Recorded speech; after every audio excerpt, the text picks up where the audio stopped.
इसको हाँ प्रकृति के अनमोल खजाने में आपका स्वागत। आज आपको इस पौधे का, कल जो मैंने आपको बताया था, उसके आध्यात्मिक महत्व यानी कि इसको तांत्रिक और ज्योतिष लोग है जो किस तरह से काम में लेते हैं। ऐसा माना जाता है कि समुद्र मंथन के समय अमृत के जहाँ जहाँ छींटे गिरे थे वहाँ पर है जो कुछ छींटे है जो इस पौधे के ऊपर, इस पादप के ऊपर गिरे थे। इसलिए ये अत्यधिक औषधि महत्व के साथ साथ में इसको बुध ग्रह का पादप माना जाता है।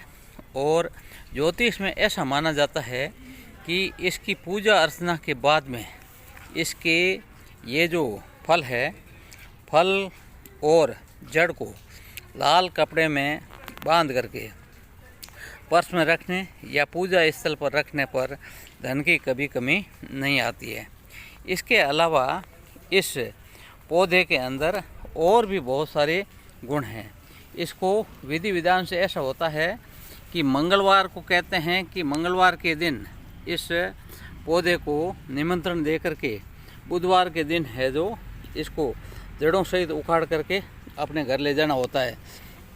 और उसके पश्चात गुरुवार को इसकी पूजा करने के पश्चात इस पौधे की जड़ों को और इसके फल को आप अपने तिजोरी में रखें या अपने घर के अंदर इसको जहाँ धन रखने की जगह होती है वहाँ रखने से बहुत ही लाभ होता है। इसके अलावा इसके जो बीज होते हैं ये जनरली इसके फल के अंदर जो बीज आते हैं वो चावल की आकृति के होते हैं। तो शरीर के अंदर बढ़ी हुई चर्बी को रोकने के लिए इनके बीजों को दूध के साथ में खीर बना करके लेने से चर्बी है जो मिट जाती है।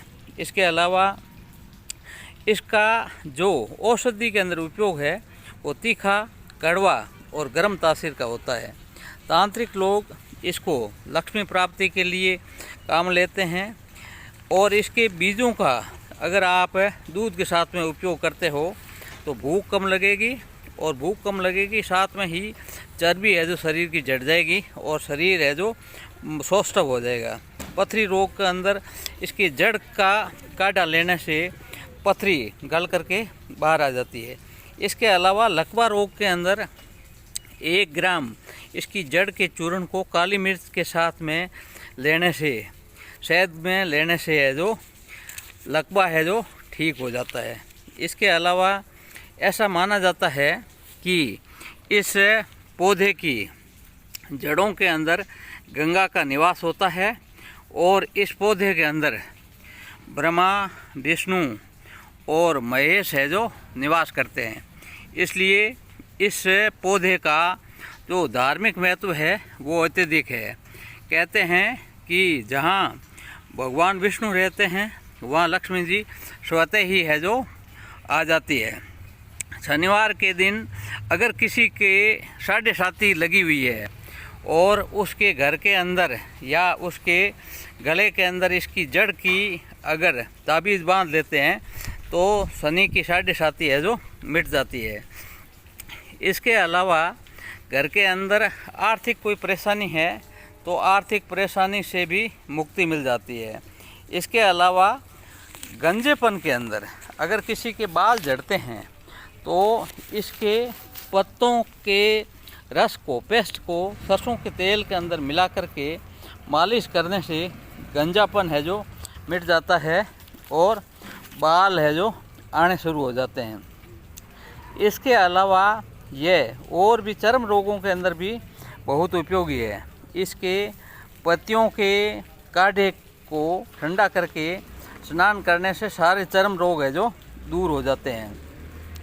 इसके अलावा काली खांसी है या अन्य बहुत सारे रोगों के अंदर ये उपयोगी है। ये कफ, पीत और वात तीनों ही तरह की बीमारियों के अंदर बहुत उपयोगी है।